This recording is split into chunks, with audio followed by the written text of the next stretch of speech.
Thanks for tuning in to another episode of the Urban Scope podcast. Remember to like and subscribe to all the content.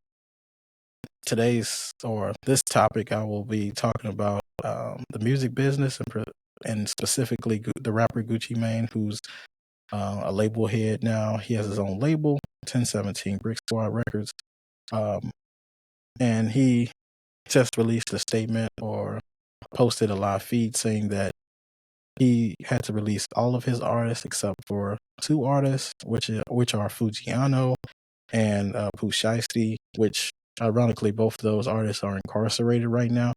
So they're not, like I said, they don't have any active financial obligation to the label right now.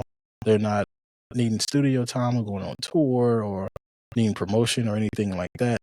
So that's the kind of ironic situation that his label is in right now, but it also is an omen to the music business now, specifically hip hop.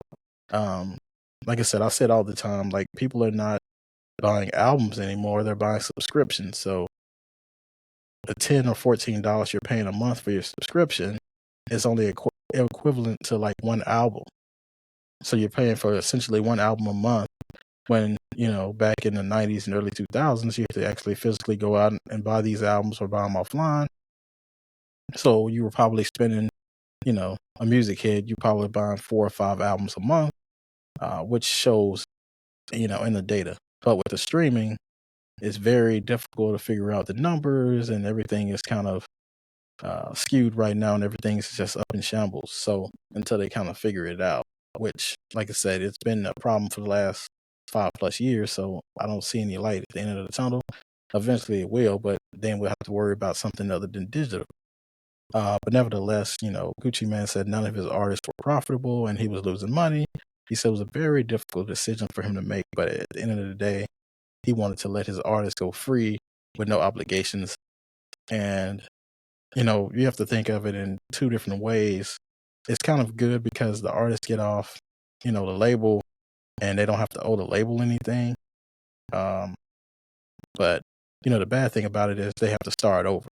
But starting over is not necessarily a bad thing. A lot of artists go independent, and when these labels go independent, these artists go independent, they're able to recoup more money and just invest in themselves and be able to be shown a work ethic. Because sometimes when artists get signed to a label, they're so used to label doing everything and putting up all this money, and they have to split the pie with, probably 20 different people. But when you're independent, you have to just, you see all the money that goes out, you're able to recoup the money that comes in, you split it with less people. But I think it was a good thing that Gucci just didn't hold these artists up and being able to stunt their growth. He wanted to do what was best for them. And it kind of goes against the narrative that, all of Gucci Mane's artists are either dead or in jail, and that he, there's a narrative out there that's saying that he doesn't care about his artists. But at the end of the day, he knows what it feels like to be an artist because he is one, and he knows the journey that he had coming up, like the struggles that he had of trying to get out of your contract and trying to get your master's and trying to, just be in a better situation financially, because a lot of these labels are predatory. Because most of the people that own these labels and over these labels haven't been artists, so it's just about making a buck for them, and they don't care about the artists. But I think Gucci Mane, coming from an artist standpoint, and he was independent, and coming up, and his work ethic and the amount of music he was able to put out at such a high rate with the efficiency that he did, he want to see his artists do better. And like I said, the artists have an obligation too to put the work in and just to make sure that the label is staying afloat.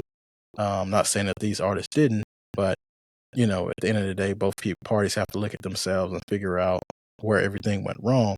Because like I said, if somebody gives you an opportunity, it's still up to you to put the work in and be able to be productive as you can, as long as they give you the tools to succeed.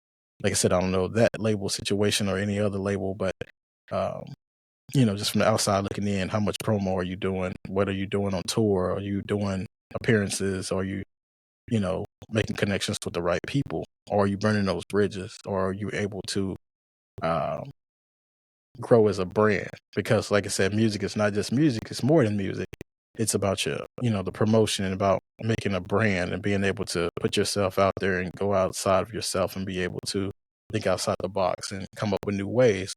Because most of the artists nowadays use, music as a platform to get to acting or get to businesses or, just other avenues like 50 Cent does. He started off in the music industry and was very successful. But then I guess he kind of saw where the label, he's very smart. So I think he saw where the music industry was going. So he was able to just venture out of that and then being able to see, you know, where the most lucrative part of his life could be. Because you can be an artist forever, but in hip hop, they kind of put an age cap on you. So after, 35, 30 years old, everybody's kind of like, all right, you got to start talking about something different than you did in your 20s. So, kudos to 50 Cent for being able to see the light at the end of the tunnel. Like I said, I hope it gets better for Gucci Mane, going forward as far as his label goes, because he was just looking maybe like a month ago for new artists that he can sign. And, he had $1 million for every artist that he signed that he wanted to sign.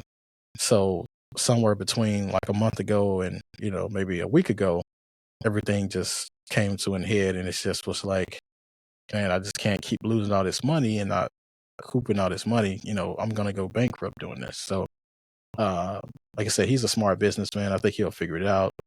Just what the music industry is, hopefully somebody figures it out and just being able to, um, just be able to think outside the box, like I said, and being able to just change the game. Like I said, digital came in and everybody thought it was a good thing. Nobody won't have to have physical CDs anymore. You don't have to worry about the CD being scratched up anymore, or cassette tape, running out and stuff like that. But nobody really thought about the streaming, how streaming would affect everything. Because it's nice to have, pay $10 a month and listen to any album that you want to have, access to all this music. But at the same time, how's the artist going to make the money? How can the labels recoup that money? Uh, who's making the most profit? Where is this money going? How's the money being made? So, like I said, it's just a big mess right now in the industry, and hopefully it gets figured out. But until next time, like I said, I'll keep an eye on these stories and continue to report stories like this just to bring light to it. Like I said, it's a growing issue in hip hop. I'm not sure about other genres, but it should be an issue in those as well. Unless you're like a Taylor Swift, who her albums are still in Target and she has vinyl even in Target now. So, other artists don't have that luxury. So, for the smaller artists and hip hop artists, you have to find another way to make revenue, whether that be apparel or appearances or, uh, just doing, other things other than music, which takes away from your music. But, you got to make a dollar. So, tell me what are your thoughts about, the music industry and the crisis that's going on and what suggestions you have. Until the next time, thank you for tuning into the Urban Scope podcast.